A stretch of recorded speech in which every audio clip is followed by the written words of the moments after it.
So this morning, you'll all have received this Skills Audit tool this morning. So if you check your email, you will have this grid in your email as a Word document. So you can download it, you can input into it on your computer, or you can print it out and use it in that way if you prefer. And you can use this tool to basically do an audit of the skills that you already have and use it as an individual. So if you're working just as yourself at the moment, then you can just consider yourself, and that's a really good place to start.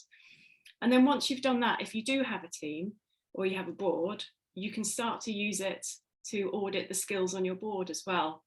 And it's a reasonably quick and easy way to identify any gaps that you might have, with a view to thinking about possible training needs going forward, or potentially bringing people onto your team, getting them involved in your project, either, whether it's as a volunteer or whether it's as an advisor or as a board member. If you do this activity as a group, the best thing to do is to give them this tool individually, and everyone fills in their own, and then you can kind of cross-analyze and go, right, okay, we really don't have anyone who's experienced in, say, community development and engagement. We need to prioritize that. So in a moment, I'm going to ask you to look at this individually and just think about this for yourself. So don't worry about the team just this moment. We're just going to think about your personal skills. And so we've got a list, and it's a much longer list than you can see on the screen on the document. And what we want you to indicate is whether you have high experience, medium experience, or low experience, first of all, in the first column. And then we want you to assess whether that's important. So it might be that your venture doesn't need event planning, in which case you can put low and you don't need to worry about that at all. And obviously that might change over time. But you take a view on what your venture needs now. And then in the third column, I'd like you to, again, use the high, medium, low range to indicate whether this is something that you're skilled at and or you have the capacity to do. So if you have great skills in it and you have time to do this particular thing, you put a high. If you don't have skills or you don't have the capacity to do it, you can put a low. Now, if you've got low in terms of your experience and in terms of your capacity, but high in terms of importance to your venture, then there's a gap. So that's somewhere that you need to be thinking about, either upskilling yourself, but also being realistic, because, for example, if you absolutely hate budgeting and accounts and you aren't very good at it and you have no will to do it, it might be that you want to bring somebody in to do it. So either bringing somebody in as part of your team, or even considering paying somebody to do your accounts. Because whatever your venture does, the chances are you're going to be needing to handle money. So it's just having a bit of a sense check, a bit of a reality check as to what's important to your venture and where you should be prioritizing your training needs. And that's the final column. And again, there you can look across and you can go, right, this is needed. We don't have the skills. So you could put a tick in there, or you could put a high, medium, or low to indicate where you think you need training needs or to bring somebody in. And I think while you're all doing that, some of you are, some of you are perhaps not looking to set up a venture just yet, or you might be looking at exploring career options still, and using this tool as just as a way to think through where your strengths lie, so that when you're looking at different work options, or you're looking at where your skills and attributes align with stuff, you can talk through a tool like this with your coach that we assign you, for example, or with somebody else, to be able to think about where you go next on your path. So it's this kind of tool is useful for both purposes. Yeah, absolutely. And we'll be looking at a bit of that tomorrow and thinking about some of the you'll have some time to think about some of the activities that you might want to be trying out or doing as part of your venture, and this is a tool that can feed into that, because it'll tell you where you already have strengths, what you already have in your capability to do, which is a good place to start thinking about how you start delivering your activities. And thinking back to that, what we were just talking about earlier around knowing your learning style, or knowing your character type, and where your learning style might be catalyzed and how you might learn quickest. When you're ticking that training box, you can be having a think of, about what it might take to train up in these things, or you know, polish stuff, revisit, or you know, do a more advanced learning on something, whatever it is that you need, there's usually 2 or 3 different ways that you can learn something. And if it's something you need that's practically based, and we need to help you think around a way to gain that, because you're not got the time and the money or the inclination to go to university and do this stuff, or whatever it might be. Maybe it's there's a time factor and you need to learn this stuff quite quickly. We can potentially signpost you to stuff as well that exists, whether it's training sessions, things that we've got coming up. This can help you spot where some of the sessions in the program are going to be of real benefit to you. And there's podcasts and there's blogs and there's, you know, other webinars out there to fill knowledge and skills gaps in things, you know, whether it's a budget or a time constraint as well. Absolutely. So yeah, we can definitely signpost you towards those. So hopefully, I'm going to stop sharing the screen now. Now, hopefully you should all have access to that document, either on your computer or if you prefer to print it out. We're going to spend... Bullet point it in a notepad, whatever's yeah, best. just make notes. I always find it's easier to just drop things into the grid. But just take, we're going to take about 6-7 minutes just starting to fill that in. And it's useful because it will also probably prompt you to think, oh, actually, like I said before, I do have experience in some of these areas, or I am capable at some of these things I've not necessarily thought about. So has anyone got any questions before you crack on? Everyone happy to keep going? Brilliant. Yep, I'm just filling it in now, but it's all on the L's, all L. Well, that's normal. A lot of this is life experience and work experience, and I think when you start looking at what you're interested in or what your passion is, or when you look at something and go, oh, I wish I knew more about that, that's where we can create opportunities to do that. Absolutely. Gillian, you came off mute, and I just wonder if it was to ask something. Yeah, did you say you were going to drop that to us in an email to print off? Yeah, you should have received it this morning. Ah, right, okay. Yes, thank you. No worries. And whether you do it right now or you do it over lunch, if you're kind of trying to find the thing, that there's time to have a look at some of this. But hopefully, if you can just, it's a 5 or 10 minutes, boom. Yeah. And also, I think sometimes we can all be really hard on ourselves in terms of assessing how good we are at stuff. You know, for example, ICT, information technology computing. I mean, as far as I'm aware, none of us are IT experts, but we're all on Zoom. We're all using it competently and well. So don't be too harsh on yourself, and don't aim to be an absolute expert in all of these things. There's a level of competence that you probably have in some of these areas.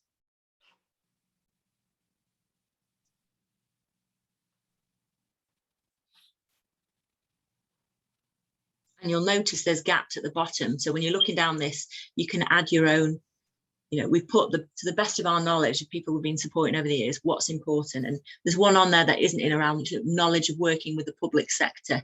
And we did not put that on purpose, because the public sector is a broad beast, and the specific elements, and it might be knowledge of working with, you know, youth services, or knowledge of working in criminal and social justice, or knowledge of working with health and well-being. There'll be loads of these categories that aren't relevant to your situation right now. So you can disregard them for now until they become relevant, if they do. And there'll definitely be some sector specific stuff. So for example, if you work with children and young people, you'd want to be adding that level of expertise in there. Working with animals, you know, whatever it is that you're thinking about working on, those go in the gaps.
Okay, we'll just have a minute or so longer.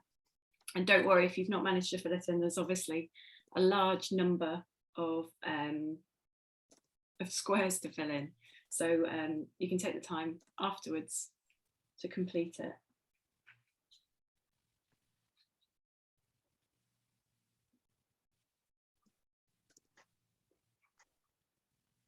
I can still see people beavering away now.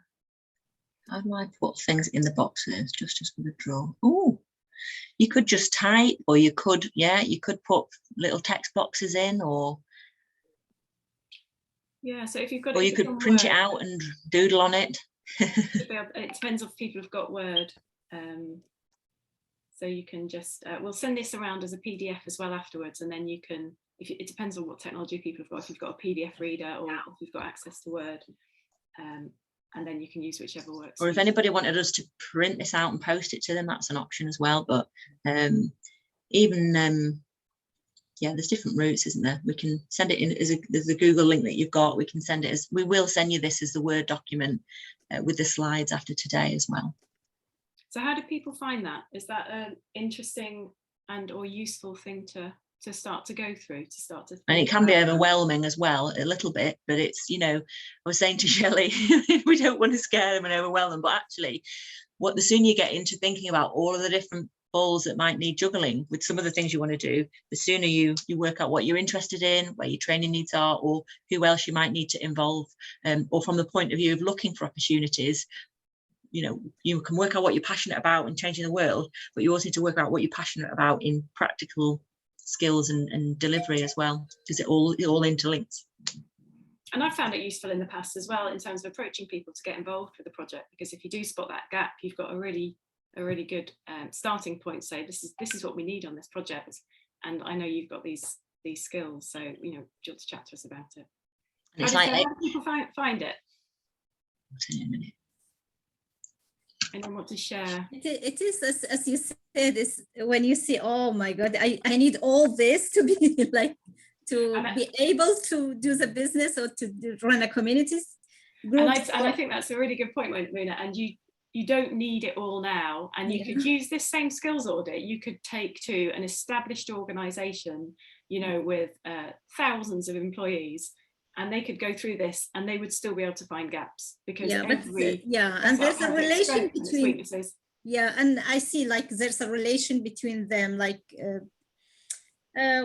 leadership and how to manage like fundraising and coaching and leading. There's a relation between the skills as well here. Yeah, and there will be some overlap, absolutely. And it might be, you know, if you're just starting out, for example, it might be that you need less on, say, the leadership side and more on the running a project side. So, you know, it's thinking about what you need now, and you could repeat it in, you know, 12 months or 2 years time, and it would be a very different picture depending on how things have developed. Yeah, it is interesting. That's good to be in front of you, to know what you want to learn. Yeah, thank you. Thank you. Anyone else like to share what they discovered going through this exercise? Yeah, I'm finding it really, really interesting. Like there's some things that I think, oh, I think I know about that, but I've just picked it up on the way, but I've not been on a course. I just think I do it. So I'm just thinking, well, am I any good at it? But I don't know, do I need to have training to know how to do it the proper way? Or, but then there's also some other things that I don't know anything about, like, for example, legal knowledge, like, I'm not sure what quality assurance is. Monitoring and evaluation, I find that I love doing that, but I find it's really, really hard to get people to give feedback unless you know them really, really, really well. So I'd like to know more about something like that. We've got all about that coming up later in the programme as well. So. And that's and like the things like legal and quality assurance, it's it's understanding. I think the first question is, what do I need? What does my project need right now? So it could be that you want some advice on legal structures, which again is something we'll come to. Or it could be that you're starting to run something and you want to make sure that you are, legally compliant, that your event isn't breaking any laws. So it's very specific. It's very specific to what you need right now. And as you develop things, you'll start to realize, oh, actually, I don't know. So I want to employ some people, but I don't know the legalities around how I do this. So maybe I need to bring someone in. And obviously the legal world, well, any of these worlds are enormous. So hone it down to exactly what it is, what you need right now. And think, can I do this on my own? Or do I need to be bringing something in or getting that training? Okay, should we take one more person's feedback on the tool? Sandrine, you? I actually enjoy doing that. Oh, did you? Yes, I actually enjoyed doing that. But during the whole time I was thinking, okay, that's fine if I put law in there because I think someone in my team knows how to do this. So I actually dropped it in the drive for my team to actually do theirs as well. As soon as possible, I'll be messaging them, please, by the end of today. Can you let me know? Absolutely. And I think a really important thing about this is we can't do this stuff alone. It will all be about the support that we gather and the people that we work with, and no one person can do that entire list all by themselves to utmost excellence. So, and I think going through the list as well, I kept being reminded of my personality traits and the stuff that I actually enjoy doing. And I thought to myself, my days, a lot of it, the compliance stuff and everything, that's what I actually enjoy doing. In my little box away from people, the back of house stuff. Yeah, and maybe that's why you enjoyed filling in all the boxes. Yes, probably. Probably. And the other thing is, you might not know somebody. So for example, I'll come back to the accountancy example. You might not know somebody who's got those skills, but we now have this group, and these are the kind of things, and I will set up the WhatsApp group. These are the kind of things we can be asking of each other. Where can I go for some good, relevant advice to my stage? And we'll be able to point each other in useful directions and recommend people. Or there might be a fantastic podcast or seminar or whatever your learning style prefers. So this group will be a fantastic resource for trying to start to fill in some of those gaps. Things that we need. And you'll find that this program's been designed in such a way that it's going to help boost, whether fill a gap from scratch or boost some of your existing learning. And whether the course and the sessions we're running, or whether the massive network of people who we know who could be useful contacts, mentors, someone to have a coffee with, can be helpful. And having supported over 3,000 people to run these things in the last 20 years, we've got a lot at our fingertips to help to take the edge off the fear of things, or to make things seem doable, or to connect you to people who might be complementary fits in terms of partners, allies, or consultants for particular things. So yeah, I think we'll leave it there and take a break for lunch, unless anyone's got any questions, or if you've got anything else to add, Nicola. I've got 2 quick questions or 2 quick asks, showing the talents of our wonderful wonderful group. So Amy, I don't know if you're there, but when we spoke last time, sorry, Amy Horrocks and Amy Child, I'm asking about Amy Horrocks, when we spoke before, we were really keen to show a video of yours, just to basically to bring Zoom to life, because I know it's fiddly and a bit boring, or it can feel that way when you're trapped there. We'd love to show your video either today or tomorrow, whatever's best. If it's easy to grab a YouTube link and email it me, or stick it in the chat, we'll show that after lunch. Yeah, that's cool. Sorry, I was just chatting to somebody on the chat. Oh, don't worry, I'm not checking up. If tomorrow's better after lunch, Nicola. I was going to do it after lunch. If you could dig out your thing, I think it's about 5 minutes. We could show it people. Can I share a screen? Can I share my screen on this let's setup, do it that or do way. I need to send it to you? No, you have it ready, and we'll just screen share, and that should work. Let me just see if I've got that option. You have a look. I've got a share content option.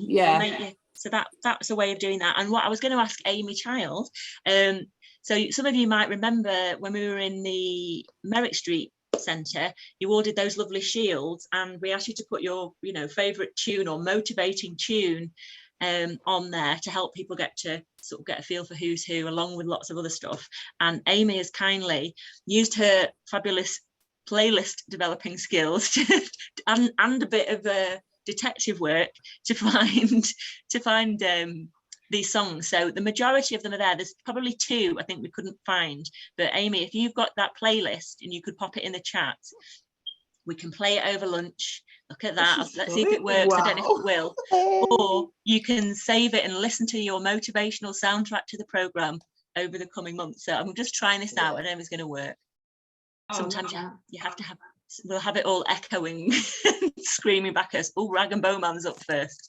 So anyway, go get some lunch. We'll try and get this playlist working, and you know, it might be fun to save that playlist and have it there in the background when you're on your darkest days over the next few months, trying to push on through with what you're doing, to have these motivational tunes from across the group. So my Wi-Fi is a bit rubbish, but I'm trying to bring it up, and go get some lunch, and we'll see how this goes. Just one more thing. That's brilliant, Amy. Thank you for putting that together. I've also put the directory link in the chat.